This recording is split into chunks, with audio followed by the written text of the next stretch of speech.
আসসালামু আলাইকুম। তো এভরিওয়ান, আজকে আমি যে বিষয়টা নিয়ে কথা বলবো সেটা হচ্ছে আমাদের শাকিব খানের তুফান সিনেমাটি। ইতিমধ্যে তুফান সিনেমাটি মুক্তি পেয়েছে প্রায় আজকে কিন্তু রবিবার, আজকে হয়ে গেছে 7 দিন। তো 7 দিন পরে এসেও তুফান সিনেমাটি কিন্তু দাপুটের সাথে বিজনেস করে যাচ্ছে। এটা কিন্তু আমাদের যে সাকিবেনদের জন্য অনেক ভালো ভালো। আহ, 7 দিন পরে এসেও তুফান সিনেমাটি কিন্তু হাউসফুল যাচ্ছে। তুফান সিনেমাটি এত পরিমাণ চলছে যেটা কিন্তু বলার মতো না। এই তুফান সিনেমাটি 7 দিন পরে এসেও হাউসফুল যাচ্ছে। তো এভরিওয়ান, সব কিছু মিলিয়ে এই তুফান সিনেমাটি যেন নতুন এক মাত্রা সৃষ্টি করতেছেন, আমাদের বাংলা ইন্ডাস্ট্রিতে নতুন এক মাত্রা সৃষ্টি করছেন। এর আগে আমি এই তুফান সিনেমাটি নিয়ে দর্শকদের ভিতরে যে ভালোবাসা বা এত পরিমাণ দর্শক যে এটা নিয়ে এত পরিমাণ ভালো লাগার বিষয়টা শেয়ার করেছে, সোশ্যাল মিডিয়াতে বলেছে, এটা কিন্তু দেখার পর আমার অনেক অনেক ভালো লাগছে। কারণ এর আগে কোনো বাংলা সিনেমা নিয়ে দর্শকরা কিন্তু এত পরিমাণ প্রশংসা করে নাই, এই প্রথম এই সিনেমাটা নিয়ে প্রশংসা করছে। তো এটা আমার কাছে অনেক ভালো লাগছে। তো আমি কিন্তু সিনেমা হলে প্রায় 10টি সিনেমা আমি সিনেমা হলে ইতিমধ্যেই দেখেছি। তো বাংলা সিনেমা এত সিনেমা দেখা হয় না শাকিব খানের সিনেমা ছাড়া। তো তার জন্য কিন্তু 10টা সিনেমা আমি সিনেমা হলে যাই দেখেছি। তার মধ্যখানে শিকারি সিনেমাটা একটু ভালো হয়েছিল, যেটা দর্শকদেরই মন বসছিল। তারপর ভাইজান এলো রে শাকিব খানের একটি সিনেমা ছিল, সেটাও কিন্তু দর্শকের কাছে মোটামুটি ভালো লাগছিল।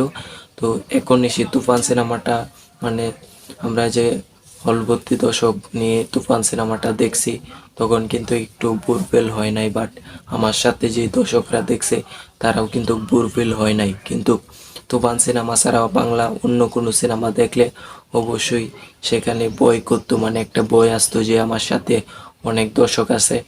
আমার যে সিনেমাটা আমি বুঝবো গল্প, মানে সামাজিক গল্প নিয়ে বাংলা সিনেমা নির্মাণ হয়, এত পরিমাণ বাজেট থাকে না।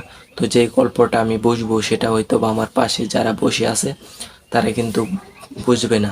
তো সবসময় কিন্তু তারা আসলে সেই সিনেমাগুলো ভালো পাইতো না।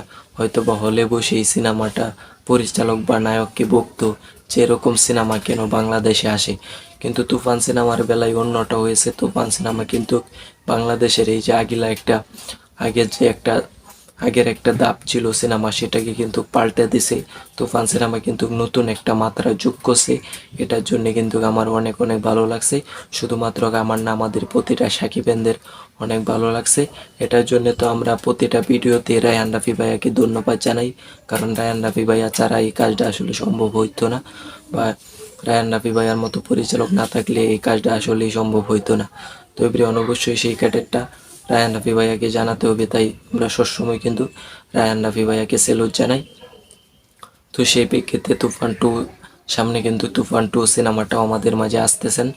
সিনেমাটা আসলে ভালো কিছু হয়েছে। যদি ভালো কিছু না হতো তাহলে হয়তো বা এই সিনেমাটা এত পরিমাণ দর্শকদের মুখ থেকে প্রশংসা কিন্তু পাইতো না।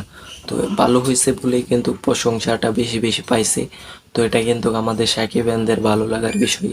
বাংলা যারা সিনেমা প্রেমী আছে, এই প্রথমবার কিন্তু এত পরিমাণ দর্শক, বাংলাদেশের এত পরিমাণ দর্শক সিনেমা হলে ঢুকেছে, এটা কিন্তু আরও বেশি ভালো লাগার বিষয়। তো সব কিছু মিলিয়ে অনেক ভালো লাগলো। তুফান সিনেমাটা আজকে 7 দিন চলতেছে, মুক্তি পেয়েছে। আজকেও কিন্তু ভালো দর্শক টানতেছে এবং হাউসফুল যাচ্ছে। সব কিছু মিলিয়ে তুফান সিনেমার জন্য বাংলাদেশে একটি নতুন ধারা যোগ করলো। আমরা সবসময় তুফান সিনেমার শুটিংয়ের সময় বলছি যে তুফান সিনেমাটি একটি অন্য লেভেলের সিনেমা হতে যাচ্ছে। তো এটাই যেন বাস্তব হলো। তো সব কিছু মিলিয়ে অনেক ভালো লাগছে। শাকিব খানের তুফান সিনেমাটি এখন পর্যন্ত যারা দেখে আসেন নাই, প্লিজ সকলেই এই সিনেমাটি দেখে আসেন। আজকের ভিডিওটি ছিল এই পর্যন্তই। দেখা হবে পরবর্তী কোনো ভিডিওতে। আসি, আল্লাহ হাফেজ।